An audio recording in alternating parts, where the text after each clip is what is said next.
할렐루야. 참회개와 찬양과 경배, 그런 제목을 가지고 하나님의 말씀을 나누고자 합니다. 느헤미야는 총독이면서 평신도 지도자입니다. 느헤미야서 1장에 보면 하나니와 두어 사람이 느헤미야에게 고국의 소식을 알려줬다, 그렇게 말씀하고 있습니다. 남아있는 자들은 능욕과 환난을 당하고 성벽은 무너졌고 성전은 불탔다, 그렇게 보고를 하게 됐을 때 그 이야기를 듣고 느헤미야가 수일 동안 슬퍼하고 울면서 금식하고 기도했다. 그 내용을 1장 6절로 7절에는 이렇게 말씀하고 있죠. 나와 내 아버지의 집이 범죄하여. 거기는 아버지라고 하는 것은 자기의 친아버지가 아닙니다. BC 420년경이니까 예루살렘 몰락이 586년이었은즉 그거는 자기의 친아버지를 이야기하는 것이 아니라 자기 조상들이 잘못하여 주께 향하여 크게 악을 행하고 모세를 통하여 주신 율법과 법률과 율례를 지키지 아니하였나이다. 그 결과가 뭐였느냐? 죄를 범하면 흩어지게 하셨고 다시 회개하면 택하신 곳으로 돌아오게 하리라, 그렇게 말씀하셨습니다. 그것을 놓고 기도하게 될 때 술관원이 되었다, 그렇게 말씀하고 있습니다.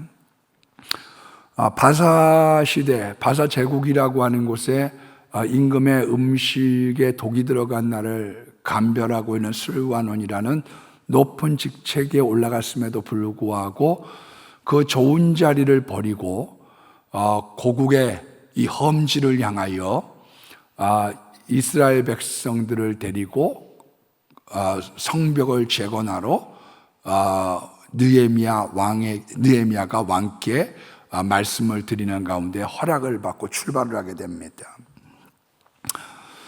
우리가 이제 느헤미야서를 쓴 사람은 에스라로 보고 있습니다.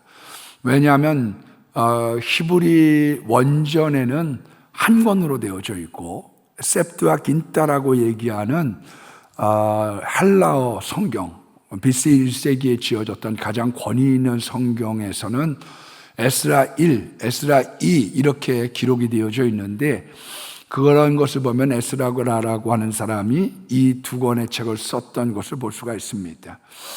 우리가 보통 1차 포로기하는 BC 538년 42,360명을 데리고서 이스라엘로 돌아오죠. 2차 포로기한 때는 에스라라고 하는 사람이 BC 458년 80년 만에 두 번째 귀환을 하고, 그리고 그 후에 13년 있다가 느헤미야라고 하는 사람이 3차 포로귀환을 주도를 하게 됩니다. 1차 때는 예루살렘 성전을 건축을 했고, 2차 때는 신앙을 갱신했고, 3차 때는 성벽을 수리를 하고 복원을 했습니다. 이스라엘 공동체는 이제 교회 공동체인데, 무너진 부분들을 우리가 어떻게 회복할 것인가, 그것을 에스라와 느헤미야가 우리들에게 보여주고 있는 거죠. 오늘 기도에 나온 것처럼 정치에 하나님의 공의가 있느냐, 그리고 경제가 하나님의 정직이 있느냐, 교육에 하나님의 지혜가 있느냐, 언론에 하나님의 진실이 있느냐, 예술에 하나님의 거룩이 있느냐, 교회 속에 예수 그리스도의 복음이 바로 되어져 있느냐, 과학에 하나님의 창조가 드러나고 있느냐, 가정에 하나님의 사랑과 인격이 회복되어져 있느냐, 그런 것을 우리들에게 점검할 수 있는 그 점검의 책이 뭐냐? 이게 이제 느헤미야서지요. 그런데 우리가 신앙을 점검을 하러 가게 될 때 방해하는 세력이 있다. 성경은 우리들에게 그것을 말씀하고 있어요. 내가 믿음의 생활을 하러 가고 이제 믿음의 회복을 향해서 나아가게 될 때 산발락과 도비아라고 하는 사람들, 한마디로 얘기하면 마귀의 화신들인 거죠. 마귀가 역사하는 그런 이런 악한 도구들이 위협을 합니다. 그러니까 우리가 믿음의 길을 걸어가고 믿음을 다시 한번 회복을 하려고 하면 어떤 현상이 나타나느냐? 안 믿는 사장님인데 자네가 그렇게 교회 일요일 날 나가다가 진급에 지장이 있어. 그런 내용들을 듣게 되는 거죠. 예. 당신 그렇게 그런 식으로 예수님 믿다가는 가정의 평화를 깨뜨릴 수 있어. 그런 위협의 이야기, 위협의 소지를 안게 됐더라. 두 번째는 헛소문을 퍼뜨렸더라. 없는 말을 지어내고 관리들에게 뇌물을 주어서 방해를 합니다. 그래서 손에 힘이 빠졌다고 성경이 말하고 있어요. 느헤미야서 6장 9절에 있는 말씀에 보면 나의 손에 힘을 달라, 그 기도를 여러 번 반복해서 합니다. 왜냐하면 헛소문을 듣고 관리들과 내통을 해서 그런 뇌물 공작을 통하여 공박을 하고 공격을 하다 보니까 마음이 흔들리고 손에 힘이 빠지고 맥이 빠진 거죠. 세 번째는 뭐냐면 믿음을 세우고 교회를 세워가는 길들 속에 거짓 선지자들의 횡포가 있었다.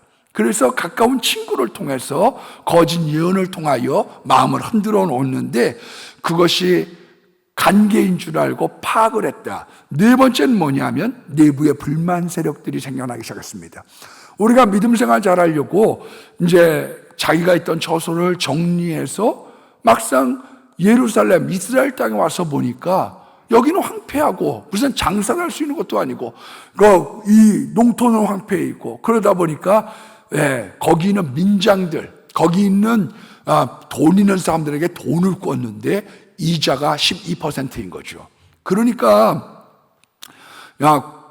지금 이율이 4%니 4.5%니 그래도 사람들이 아우성인데 12%의 고리의 이자를 받아갖고 사니 백성들이 얼마만큼 힘들었겠으며 자식들을 종으로 파는 자들도 있었다.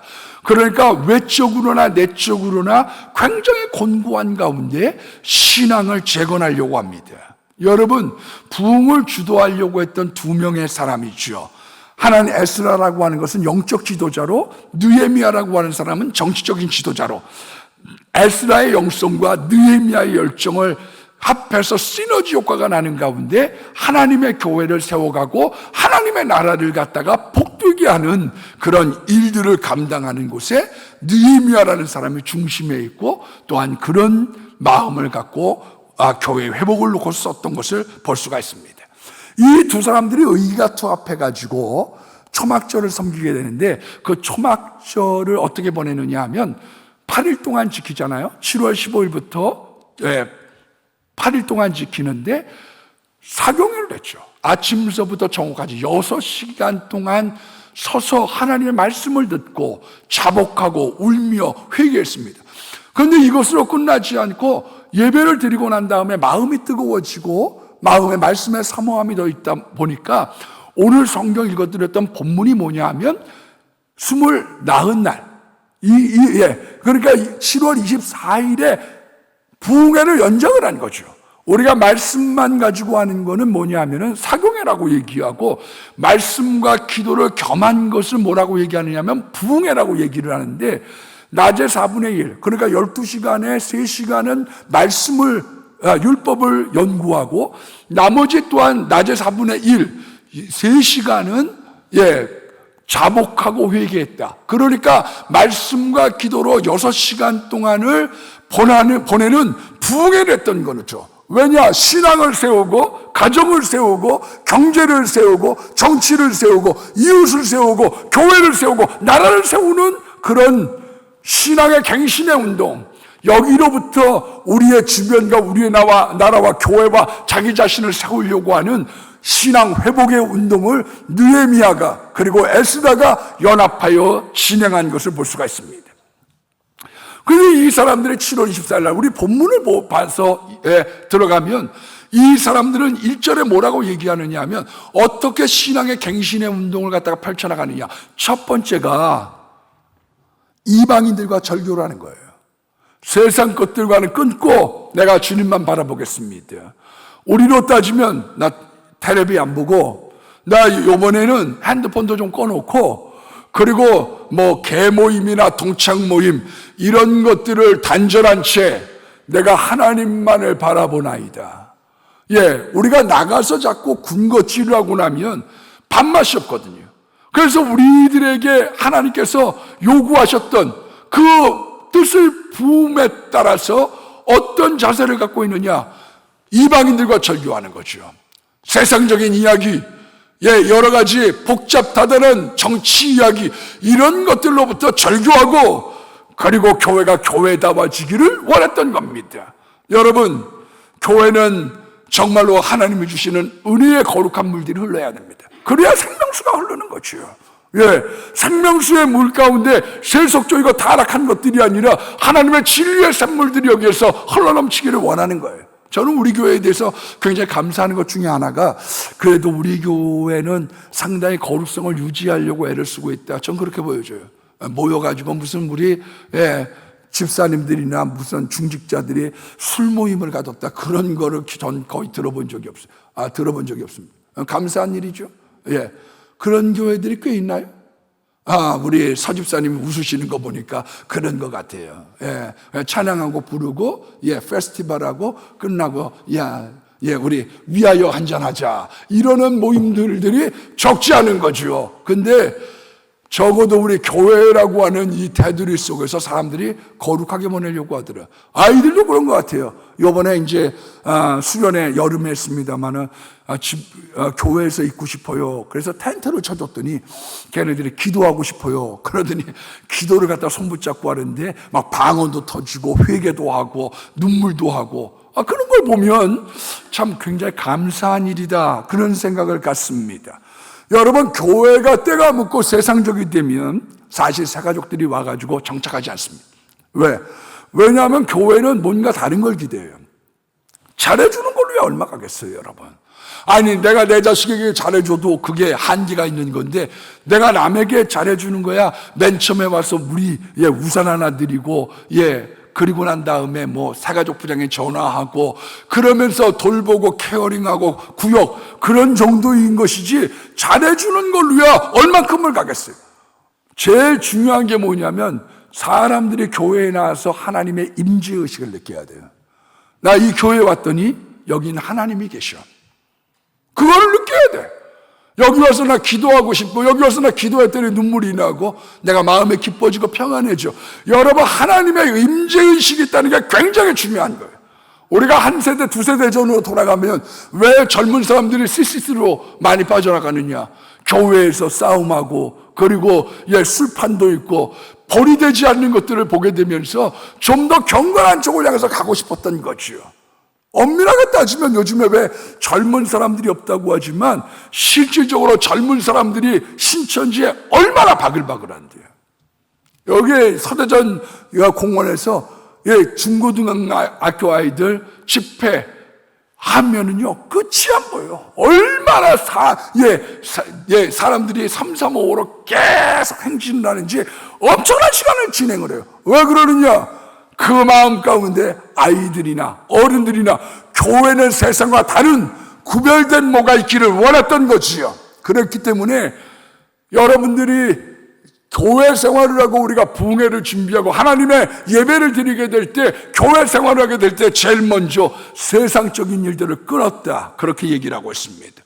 그리고 3절 말씀해 보니까 4분의 1 말씀드린 것처럼 12시간, 낮에 4분의 1은 말씀을 연구하고, 하나님 말씀을 연구하고 난 이후에는 4분의 1, 3시간은 나와 내 조상들의 죄를 자복했다, 우리와 우리 조상들의 죄를 자복하고 회개했다고 성경은 기록하고 있는 거예요. 여러분, 우리가 자기와 조상들의 죄를 자복하고 있는 이 이스라엘 백성들을 보면서 먼저는 우리에 대한, 개인에 대한 것을 살펴본다고 하면 신앙의 계단이 있습니다. 그 신앙의 계단을 우리가 들여다보면 맨 처음이 어떠냐 하면 우리가 예수 믿기 전이죠. 우리가 은혜 받기 전이죠. 은혜 받기 전에 대하여 디도서 3장 3절로 4절에 이렇게 말씀하고 있습니다. 우리가 전에는 어리석은 자요, 순종치 아니하는 자요, 속은 자였더니, 우리가 속으면서 살았어요. 세상에 속고, 돈에 속고, 사람에 속고, 사랑에 속고, 마귀에 속고, 속은 자들이에요. 요번에 유동규라고 하는 사람이 대장동 사건을 갖다가 폭로하면서 그렇게 인터뷰를 하더라고요. 예, 뭐라고 그러냐면 이 바닥에 의리가 없다는, 이 의리라는 건 없습니다. 내가 그걸 알았습니다. 여러분, 그 바닥만 의리가 없는 게 아니라 세상이라고 하는 데는 의리가 없는 거죠. 문제가 생기면 떠넘기려고 하는 거지, 자기 혼자, 그건 될 수가 없는 거죠. 볼 것도 없어요. 너 혼자 독박 쓸래? 예, 너 혼자, 들어갔다가 70이 돼서 90이 돼서 나올래? 그 얘기 한마디에 그러고 싶지 않은 거죠. 왜? 이 세상은 속은 세상이, 속은 자들, 마귀에 속고 세상에 속은 거예요. 각종 정욕과 행락의 종로로 타던 자요, 악독과 투기와 가증스러움과 서로 미워하는 것이 있었던 세상이었다고 성경은 말씀하고 있는 거지요. 여러분, 그래서 우리가 세상을 살면서 왜 우리의 죄를 갖다가 잘 구분하지 못하느냐? 세상에 지저분한 거예요. 그래서 내가 청바지를 입고서 거기 앉아있으면 때 묻은 줄 모르는 거죠. 예. 그 자기의 죄를 발견하기가 쉽지 않아요. 우리가 예수 앞에 나오면 우리가 왜 하나님 앞에서 우리가 말씀으로 정결케 됐기 때문에 우리의 죄를 깨닫는 거지, 세상에 가서 살면 다 그렇고 그런데요. 뭐 청바지 입고 살아가고 검은 바지 입고 살아가는데 거기에서 어떻게 구분이 되겠어요? 이용훈이라고 하는 대법원장님 지내셨던 분이 계세요. 그런데 그분이 자기 간증에 대해서 이렇게 말씀을 하시더라고요.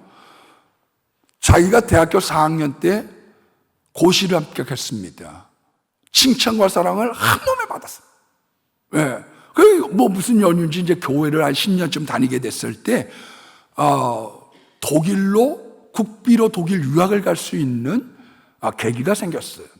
그래서 독일에 가서 봤더니 한국인들이 많지 않던 그곳에 한 독일인에 거주하고 있는 한국인 선교사를 만났더니 너무너무 반가운 거예요. 그랬더니 그 독일인 선교사가 뭐라고 뜬금없이 얘기하느냐 하면, 예수님 믿으세요? 그렇게 물어봐요. 그러니까 이용훈 법관이 교회 다니는 지 좀 됐습니다. 그랬더니, 아니, 교회 다니는 거 말고 예수님 믿으세요? 그랬더니, 교회 다닌다고 그랬잖아요. 그랬더니 이 선교사님이, 제가 보면 교회를 다니는 사람이지 중생하에서 예수님을 발견한 사람 같지 않아서요. 그 이야기를 듣고 귀가 조금 번쩍해서 물어봤어요. 중생이라고 하는 게 어떤 겁니까?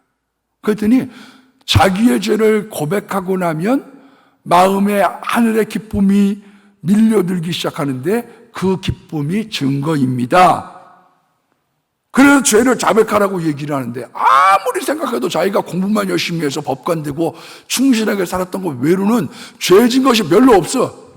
그래서 그런 이야기를 듣고 난 다음에 고작 생각해낸 게 뭐냐면, 초등학교 3, 4학년 때 선생님이 숙제로 볕단을 뽑아오라고 얘기했는데 자기 집 게 아니라 남의 집 거 볕단 뽑아온 것, 그것도 절도죄니까 가까스로 그것을 회개했다는 거예요. 예? 여러분, 사람들이 거기 안에 있을 때에는요, 자기가 뭘 잘못했어. 그러나 엄격하게 보면 자기 성공 위해서 사고, 자기 영대를 위해서 공부하고, 자기보다 잘 되는 사람은 질투하고, 자기보다 못한 사람은 무시하고, 자기한테 해롭히는 사람 미워하고, 정욕에 헐떡이면서 살아갔던 인생에 대해서 구원을 못하는 거죠. 그러나 빛이 임하고 나면 내가 그리스도 안에서 내가 참 죄인이었음을 고백하게 되는 거지. 여러분, 우리가 이제 중생을 하고 난 다음에 하나님의 요구가 있습니다. 우리가 어떻게 성장하느냐? 먼저는 고린도전서 5장 9절로 11절 말씀에 보면, 믿는 자는 구별되게 사귀어야지 됩니다. 그게 참 중요해요. 교회 와가지고 누구를 만나고 어떤 사람을 사귀어야 되고 어떤 사람을 사귀어야 되지 않느냐, 여기에 이렇게 얘기를 하고 있습니다. 음행이나 탐남, 그러니까 지나치게 음식이나 돈을 밝히는 사람, 우상 숭배하는 자, 후욕하는 자, 그러니까 꾸짖고 면전에서 욕해대는 사람, 그리고 술 취하고 토색하는 것, 남들을 갖다가 강제로 남의 거 뺏는 사람, 이런 사람들과는 사귀지 마라. 교회 생활을 하면서 구별된 사람, 좋은 사람, 믿음의 사람과의 교제가 있다는 건 먼저 우리들에게 요구하고 있는 거예요. 왜냐하면 사람은 사람에게 영향을 받게 되는데 어떤 사람을 우리가 사귀어야 되느냐? 여기부터 사귀어서 구별된 사람을 통하여 진리의 길을 향해서 가기를 원하고 있는 거지요. 그리고 난 다음에 예수님을 영접한 사람들이 버리는 것들이 있어요. 그걸 우리가 성화라고 얘기합니다. 우리의 원래의 모습들이 있는데 거기에 세상 것들, 잡다한 것들이 우리에게 달라붙어져 있는 것들을 제거를 하는 것이요. 에베소서 4장 25절로 31절 말씀에 보면 거짓말을 버리고, 거짓을 버려. 애도 거짓말 안 가르쳐도 잘합니다. 그런데 거짓을 버리고 해가 지도록 분을 품지 말고, 난 그놈 때문에 잠이 안 와. 그거를 버리라는 거죠. 도둑질하는 자는 다시 도둑질하지 말고 제 손으로 수고하여 선한 일을 해라. 그리고 더러운 말을 입 밖에 내지 마라. 우리들의 누추한 말, 그리고 여러 가지 잘못된 말들에 대해서, 더러운 말에 대해서 그걸 던져버리고 우리의 입술로 하나님을 경배하고 찬양하라고 성경은 말씀하고 있는 거죠. 그러니까 은혜 받고 나면 뭐가 바뀌냐면 혀가 바뀌는 거예요. 그 사람 이야기가 말이 긍정적이요, 그 사람 말이 찬양에 대한 것을 하고 하나님을 높이고 좋은 이야기를 하려고 하는 거지요. 성령을 근심하게 하지 마라. 그러니까 부모가 자식을 낳았는데 내가 왜 죄를 낳아가지고 이 고생을 하는지 모르겠다. 부모의 근심거리가 있는 것처럼 하나님 안에서 거듭나서 하나님의 근심거리가 있어요. 뭉치가 있는 거예요. 뭉치. 그런 일들로부터 벗어나라. 분과 악의와 회방과 너희 입의 부끄러운 말을 버려. 그러면 너희들이 점점 그리스도를 닮아간다는 것이죠. 그렇기 때문에 여러분, 이게 한 번으로 되면 자복이면 되죠. 자복이라고 하는 것만 말은 뭐냐? 내가 오늘 깨달았어요. 그러나 왜 회개를 해야 되느냐? 인간이 어떤 존재이냐? 내가 하나님 잘못했습니다. 그러면서 또 넘어져. 그러면 되죠. 의인은 7번이라도 넘어지면 하나님 일으켜 주시고, 내가 점점 더 발전해서 하나님 닮아가고 예수님 닮아가려고 하는 그 경건, 거기를 향해서 발전하는 삶을 살기를 원하는 거지요. 여러분께서 자복하고 회개하는 사람, 이 죄 씻음 받은 사람들은요, 이런 특징들이 있습니다. 첫 번째로, 우리가 자복한 사람, 하나님 앞에 회개한 사람, 나 이제부터 이런 것들을 끊겠다라고 얘기하는 사람들은 하나님의 죄를 기억하지 않는다는 거예요. 베드로전서 2장 18절 이하에 보니까 너희가 알거니와 너희 조상이 물려준 헛된 행실에서 대속함을 받은 것은 의나 금같이 썩어질 것으로 된 것이 아니요 오직 그리스도의 보배로운 피로 말미암은 것이죠. 그래서 가톨릭에 있어서의 속죄론은 틀린 거예요. 왜 틀렸느냐? 그거는 자기가 자기의 죄를 씻으려고 하는 거예요. 그래서 신부한테 가서, 사자한테 가서 내가 남의 걸 도둑질을 했습니다. 그러면 네가 이걸 갖다가 가서 고아원에 가서 빵을 갖다가 100만 원어치를 사면서 그걸 갖다가 용서함 받아라. 내가 남들을 때렸습니다. 그러면 양로원에 가서 노인들 면도를 시켜줘라. 그와 같은 보석이 있어야 죄사함을 받는다고 얘기하고 있어요. 그러나 성경 그렇게 얘기하고 있지 않습니다. 은이나 금같이 썩어질 것으로 말미암아 내 면죄부 때문에 내 죄가 속함 받을 수 있는 게 아니에요. 하나님의 아들 예수 그리스도의 피, 메시아의 십자가의 보혈로 말미암아 우리는 깨끗함을 받는 거예요. 그래서 기억하지 않으시는 겁니다. 그런데 우리가 명심해야 되겠어요. 그 다음 단계에 가면 뭐냐? 우리가 주님의 뜻대로 살려고 하면 마귀의 회방이 나타나기 시작합니다. 옛날로 끌고 가려고 하는 거예요. 너 하나님 잘 믿으려고 해? 내가 그걸 끌고 가려고 해요. 여러분, 김유정이라고 하는 아주 깡패 목사가 있었습니다. 깡패가 변해서 목사가 됐습니다. 그래서 이분이 자기 간증을 하는데 언제 이렇게 깡패가 되느냐 했더니 원래 싸움을 좋아했다는 거예요. 그래서 서울역에서 싸움하는 걸 하는데 자기 싸움 실력을 보고 깡패 두목이 지켜보고 있다가 야, 너 내 밑에 와서 일해라. 그래서 깡패 길로 접어들게 된 거죠. 이 사람이 깡패 되고 난 다음에는 진짜 깡패 같은 삶을 사는 거예요. 그래서 옷을 갖다가 한 번도 자기 돈 내고 사본 적이 없대. 양복점에 딱 들어가가지고 맞는 옷 딱 입고 어때? 괜찮아? 그러고서 그냥 나오면 아무 말 못하는 거죠. 거기다가 한마디 했다가 뭐 완전히 행패를 부리고 마니까 자기는 그렇게 살아온 거죠. 결혼을 할 때도 어떻게 결혼했느냐? 콧대 높은 이대 다니는 여자가 자기를 무시해? 저기 한번 본때를 보여야지. 그래갖고 후배들 데리고서 집차에다가 동아일보 깃발 딱 달고 가서 인터뷰 좀 하고 싶은데요. 이디 앞에서 기다려서 거기에 나오는 여자를 갖다 인터뷰하겠다고 차로 유인을 해가지고 타자마자 한 방에 쳤더니 기절을 하더래요. 그 길로 유성온철로 내달아가지고 그래서 결혼했어요. 그랬더니 그 여자가 울면서 왜 이런 방법을 취했어요? 그랬더니 당신 마음 잡으세요. 그 마음 잡겠다. 그래서 연탄 배달을 하면서 알콩달콩 살아갑니다. 8개월이 지났더니 친구 깡패가 오는 거예요. 딱 한 번만 하죠. 그럼 평생 먹을 거 생긴다. 딱 한 번. 마귀의 작전 어떠냐? 딱 한 번. 술 한 잔 딱 한 번. 담배 한 대만 딱 한 번. 그 딱 한 번이 마귀의 작전이에요. 딱 한 번.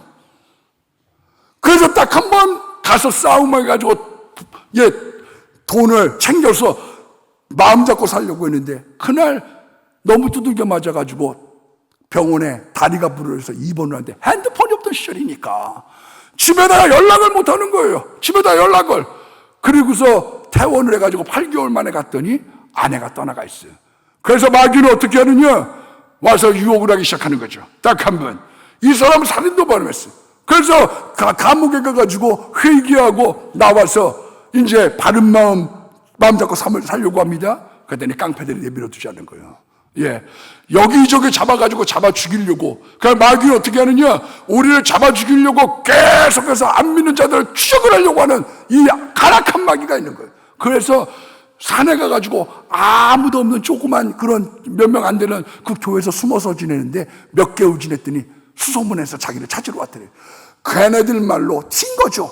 후닥닥닥 도망갔는데 산으로 갔는데 그 깡패 부하가 칼로 찍었는데 깡패 친구가 근데 죽은 줄 알고 갔는데 어깨를 갖다 다쳤다는 거예요. 어깨.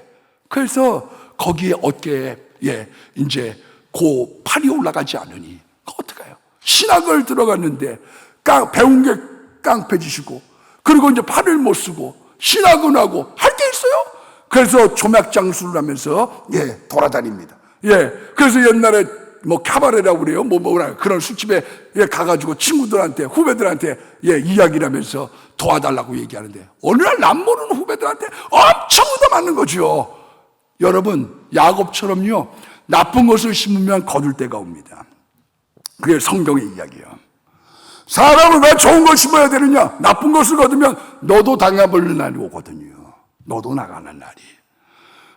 근데 이 사람이 나중에 목사 안수를 받으려고 했더니 이 한쪽 팔이 안 올라가니까 교수가 안 주겠다는 거예요. 안 주겠다. 이 팔이 막 이런데 두 손이 안 올라가니까 그래서 하도 억울해가지고 산에 가서 나무 붙잡고 기도했는데 산이 올라갔어. 회복시키시는 하나님. 하나님은 어떤 하나님이냐? 우리가 믿음의 길을 걸어갈 때 마귀의 유혹이 있고 마귀의 회방이 있고 그리고 우리들로 하여금 죄에 대해서 철저하게 회개할 수 있는 기회를 주시고 하나님은 우리를 회복하시는 하나님이에요. 여러분 그 다음에 디모데 전서 6장 3절로 5절에 있는 말씀에 보면 하나님은 우리를 어떻게 하시느냐? 하나님께서 말씀에 창념하도록 하시는 거예요. 다른 교훈 버리고 너 하나님 말씀대로 살면 시편 119편 1절로 2절 말씀처럼 행이 완전하여 여호와의 율법에 행하는 자가 복이 있으며 여호와의 증거를 지키고 전심으로 여호와를 구하는 자가 복이 있도다. 그래서 하나님은 우리로 하여금 하나님께서 여러 가지 연단의 과정을 통하여 하나님의 말씀에 착심하고 나면 하나님은 내게 주시는 100배의 복 1000배나 많게 하시는 하나님의 은혜와 능력을 경험하게 하시는 좋으신 하나님인 것이요. 그래서 마틴 루터는 이렇게 얘기했습니다. 내가 반드시 살아야 될 이유는 없지만 내가 참되게 살아야 될 이유는 있는 거예요. 내가 막 살면 안 되는 이유가 어디에 있느냐? 내가 꼭 살아야 될 이유는 없어요. 그러나 내가 바르게 살아야 하나님께서 그 말씀 안에서 만복을 주시고 내 자손들까지 책임져 주시는 거죠.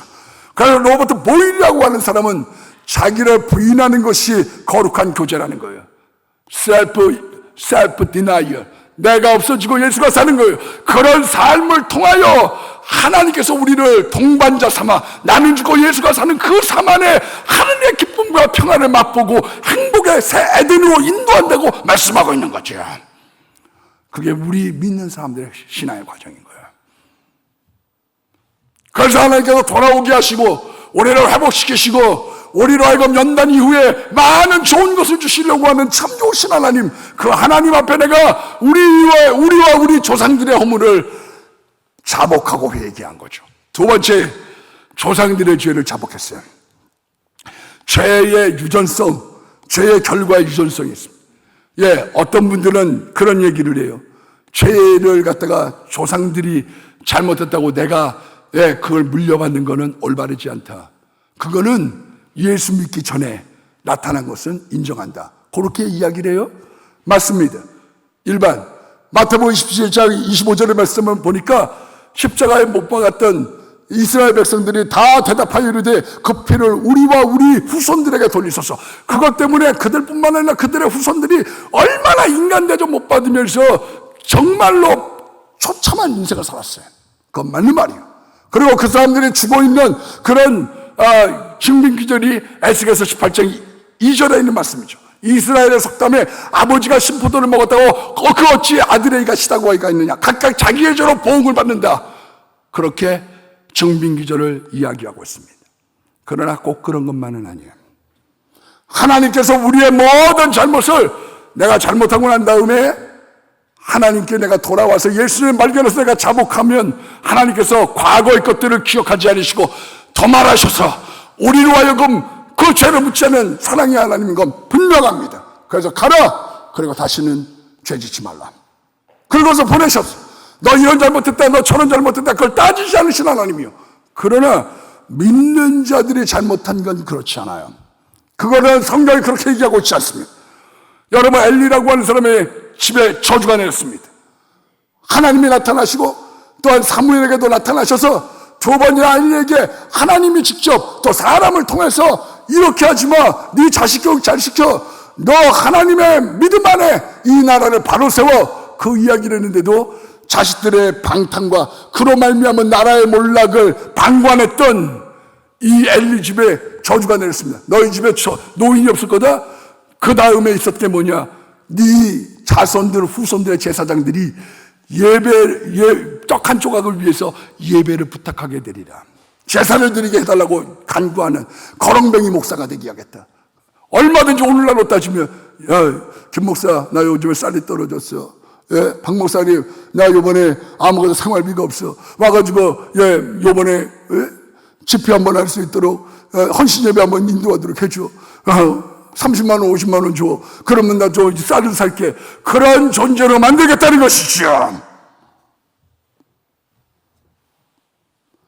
여러분, 아비멜렉이 예수님 안 믿었습니까? 예수님 믿었는데도 억울한 죽음을 당하고 아달, 그 아들에 대해서 파면당했습니다. 열왕기상 2장 27절 말씀을 보니까 제사장 직분을 파면하니 여호와께서 실로에서 엘리에게 내렸던 말씀이 응하니라. 여러분, 아비아달이 대제사장이고 아비멜렉이 대제사장이었는데 그런 예수님이 안 믿어서 저주받은 건가요? 그런 게 아니에요. 성경 우리들에게 그렇게 말하고 있잖아요.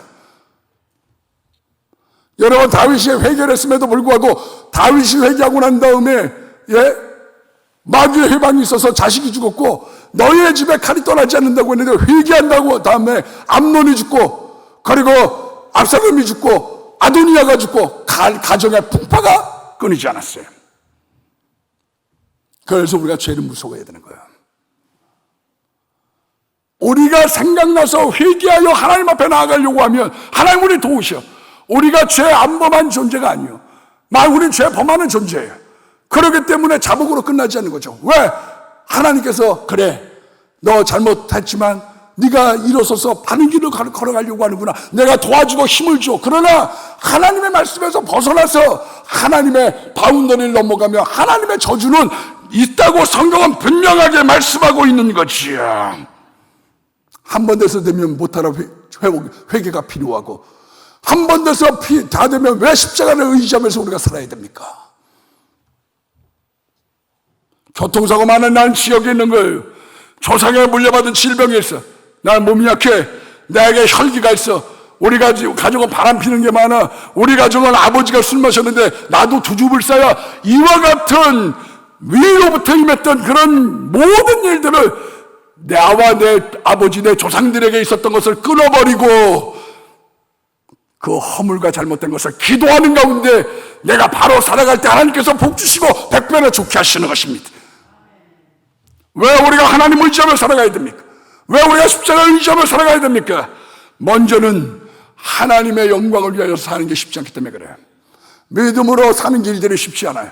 거기에 회방이 있고, 거기에 모함이 있고, 거기엔 이 산발락의 도비아가 있고, 헛소문이 있고, 오노에서 자기의 친구를 통하여 거짓 예언을 하고, 그리고 수많은 사람들의 원성이 들을 수 있어요. 그럼에도 불구하고 하나님의 선하신 길들을 걸어가는데 말씀대로 살아가서 우리가 신앙을 재건하겠다라고 하는 그 믿음 안에 내가 십자가 의지하는 거예요. 하나님 영광이어서 사는 게 쉽지 않아요. 두 번째는 우리의 인생길이 쉽지 않아요. 어떤 사람은 저한테 그런 얘기를 하더라고요. 교회를 떠나면서 평범하게 살고 싶어요. 평범하게 사는 게 얼마나 어려운 건데. 평범하게 사는 게, 내 자녀가 문제없이 살아간다는 게 얼마나 어려운 거고, 내 삶이 문제가 없이 산다는 게 얼마나 어려운 건데. 여러분 앞으로 회원식 좀 한번 해보십시오. 결혼 60주년 그거 했는데 내 가정의 자녀들이 모두가 건강하고 건실한 가정을 일구는 게 얼마나 어려운 건데요. 그래서 우리가 하나님을 의지하고 살아가야 되는 거예요. 왜 우리가 십자가 의지하고 살아가야 되느냐? 내 삶에 나는 넘어질 수밖에 없고 연약한 인간이기 때문에 그런 것이죠. 세 번째로, 우리가 죄의 늪에 다시 빠지지 않기 위해서, 개가 토한 곳에, 돼지가 다시 둥근 곳에, 거기에 죄의 늪에 그 유혹 딱 한 번, 거기에 대한 수많은, 요번 이거 한 판 하면 너 평생 고칠 수 있어, 그와 같은 여러 가지의 유혹들이 우리들에게 도사리게 될 때 내가 하나님을 의지하고 말씀을 의지하고 십자가 의지하려고 우리가 십자가 의지하고 살아가는 거예요. 여러분 자녀들에게 좋은 것이 뭡니까? 그거는 여러분들의 자녀들에게 좋은 것을 갖다가 잘 심어주는 겁니다. 자손들을 위해서 심어주는 거, 부모가 잘하면 의인의 길을 걸어가는 겁니다. 시편 30편 25절로 27절에 내가 어려서부터 늦기까지 의인이 버림을 받는 것을 보지 못했다. 그의 자손이 걸칙함을 내가 보지 못했다. 거지된 사람은 내가 못 보고 그의 자손이 복을 받는다고 얘기했어요. 여러분들의 자라는 삶이 여러분들의 후손들에게 가장 귀한 축복의 역사가 되는 것입니다. 이걸 성경이 말하고 있는 거예요. 여러분들의 잘못 살아가는 것, 그것이 재앙이 되고 그것이 여러분들의 자녀들의 약점이 되어져서 죄의 유혹에 넘어가지 않기를 바라는 겁니다.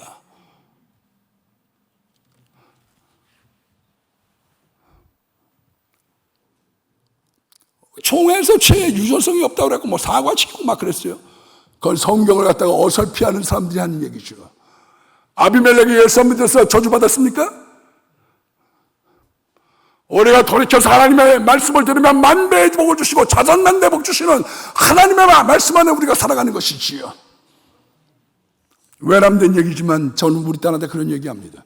제가 하는 얘기가 이렇게 얘기해요. 아빠가 2단 대책위원장하고 2단 상담소장을 하면서 거기에서 연루됐던 사람이 내가 앞으로 가는 길에 나를 갖다가 방해하지 않을까, 내 논문 가지고 시비 걸지 않을까, 그것이 걱정이 돼. 그게 내가 두려워. 나한테 그런 얘기예요. 내가 딱 한마디 했습니다. 내가 너한테 물려주고선 정직과 그리고 기도, 내가 그걸 너한테 물려줄게. 그럼 하나님이 네가 할 길을 보호하시고 네가 담대하게 하나님의 뜻대로만 살아가면 되는 거예요.